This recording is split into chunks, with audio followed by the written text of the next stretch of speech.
Away from all the Premier League action, we've got international games right in our faces for at least the next 2 weeks. I mean, I'm looking forward to those games. And as usual, we'll be giving the predictions once again for some of the games happening in the coming days. And without wasting much time, Victor, just before you give us your straight win picks, I must say that the problem with internationals is that when it's time for straight wins, the gulf is always so high that to find a reasonable straight win selection is usually quite difficult. But yeah, let's see some of the best ones you have. Yeah, it's tough to find value for the straight wins. It's really tough. But I think I have at least two of the three are actually better value than I thought they would be. So the first one is Finland to beat Lithuania. It's at 155. I'll say Mm. this, neither team is in great form, but the thing is with how the international calendar works nowadays is that a decent team they can have a lousy showing 1 month and then beat Spain next time out. It just varies wildly. I still believe that the Finns are quite a bit better than Lithuania, and let's also keep in mind that Finland beat Poland in June, so a better ranked side than they are. At the same time, Lithuania on the road extremely poor. They've lost four of the last five games on the road. There was only one glimmer of hope for them, and that was a draw against Malta in June. It's Malta, it's a draw, it's not a good look.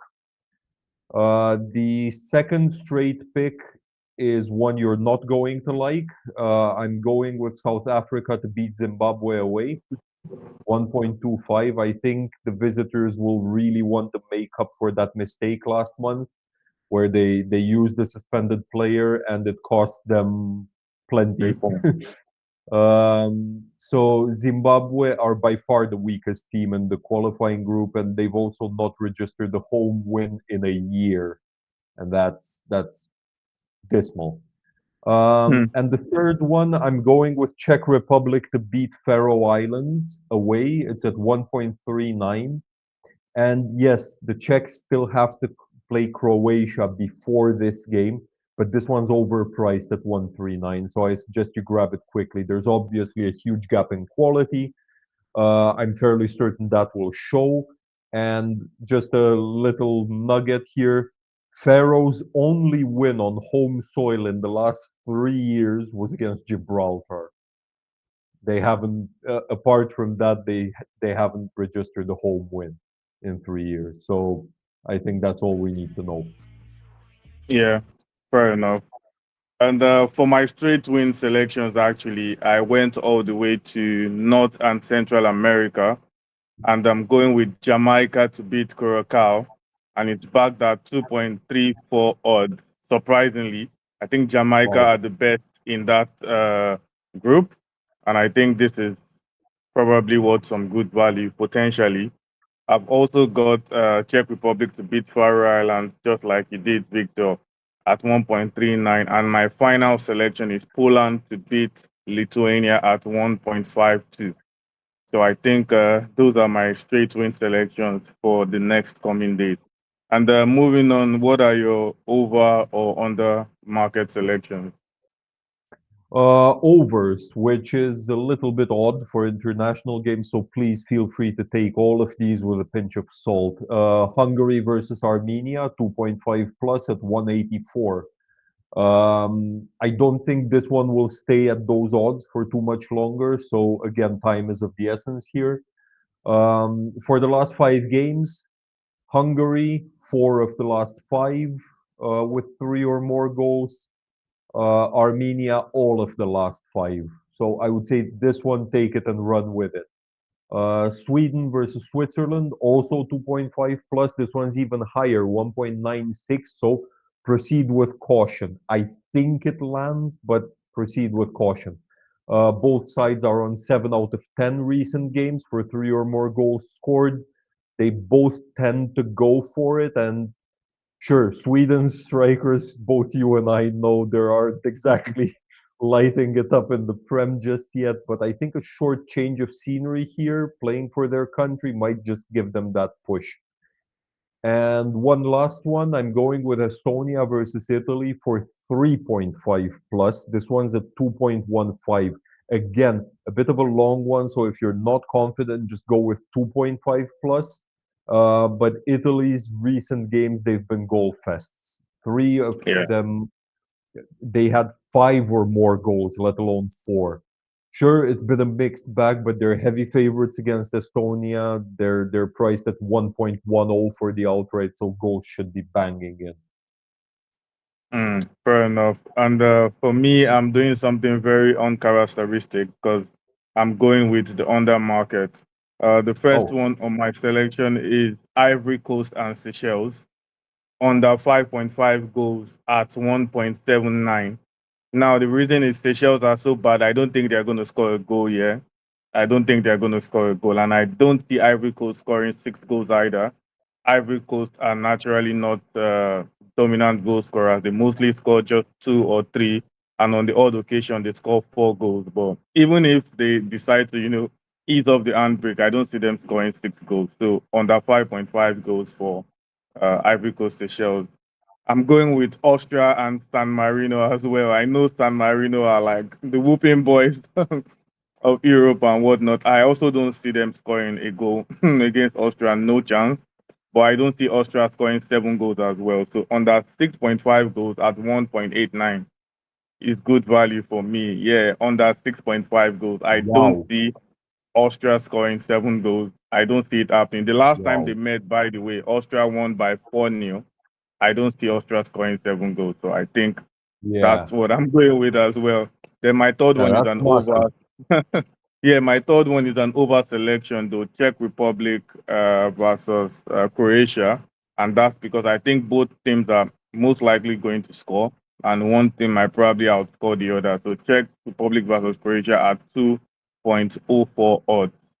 So those are my selections for the over and the under market. Then moving on to the next one, Victor, best player to score selection.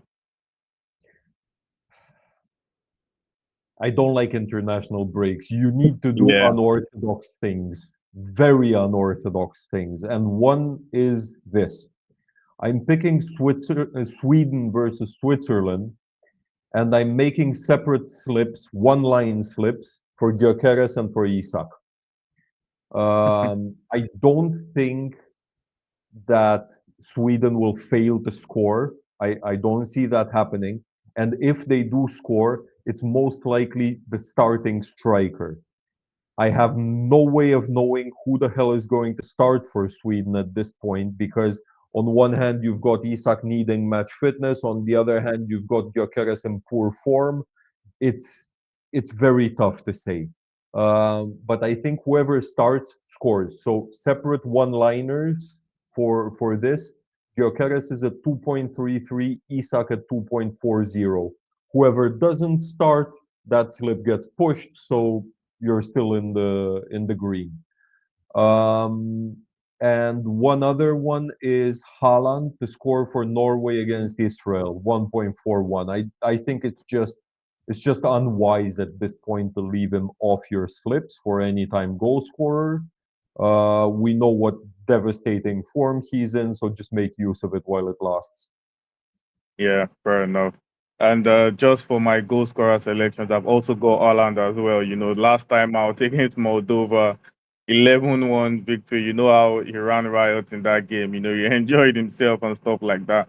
I see him scoring at least a goal, once again. I've also got Kylian Mbappe against Azerbaijan. I think he's going to score for France, and he's also their penalty taker as well. So, yeah. Yeah, And I've also got Bamiyang for Gabon against Gambia. My trick for internationals is to select a good forward that is also the penalty taker, and it yeah, usually works almost all the time. So Bamiyang for Gabon is also their penalty, taker and the captain as well. And finally, I've got Victor Osimhen against Lesotho. Nigeria will be going out guns blazing, hoping that results go their way. So I yeah. think Osimhen will be fired up to try and get a goal and see what happens in other results. So yeah, and just on a final note, Victor, any bold opportunity you're looking at? Belgium versus North Macedonia. I'm picking over 2.5 goals for Belgium. It's at 190, so it's evens basically. I think it's a good opportunity here. I mean, okay, the visitors haven't exactly been letting a ton of goals in, only three in their last five games conceded. But Belgium have been attacking like there's no tomorrow in recent games. Actually, in their last five, the only game where they didn't score three or more was Yes, against the no, same no. opponent, North Macedonia. But they scored in the other four games in the last five, they scored a total of 19. And they put four past Wales and three past Ukraine, and those are both solid sides. Yeah, fair enough. Ironically, my bold opportunity is also on the same game, but for a different reason. So I was looking at the odds for this same game, and I know Belgium are still favorites, even though North Macedonia are ahead of them. I understand Belgium are still favorites, but I don't think North Macedonia should be priced at 18 to win. I Okay. think the I think the Don't tell me bookmakers you're taking it. Don't tell me you're taking it. No, no, no, no. I'm not taking them to win, but I'm taking North Macedonia on a 3 goal handicap and saying they would not Okay. lose on a 3 goal handicap, and that's priced at Okay. 1.50. I Okay. think they would not lose so bad on a 3 goal handicap. Maybe Belgium win them 2-1 or 3-1 or something like that, but a 3 goal handicap for a side that have shown so much quality so far. I think Yeah. it's worth it. Yeah. And for me, my last bold opportunity is Hungary versus Armenia. I also do not know why Armenia are priced that low when Hungary have not been all that great themselves. Yes, the home factor is there, but I'm backing Armenia on a 2 goal handicap as well, and they would not lose that game. 1.75. Armenia Okay. on a 2 goal handicap, 1.75. And yeah, we'll see. These are pretty unorthodox selections for me, but yeah, I'm curious to see how all of this will play out for the international break. And there you have it. Those are predictions for the international break. But just like Victor said, it's the internationals. We really don't know what to get. So make sure you do your due diligence. And unlike the Premier League Yeah. that we see in and out, we don't even know what starting lineups we'll see for some of these nations. So take our predictions with with some caution and do your due diligence before you make your final decision. On that note, we'll be looking to hear from you in the comments if you agree or disagree with our picks, or if you're looking to share some picks with our community, and we'll be waiting to hear from you.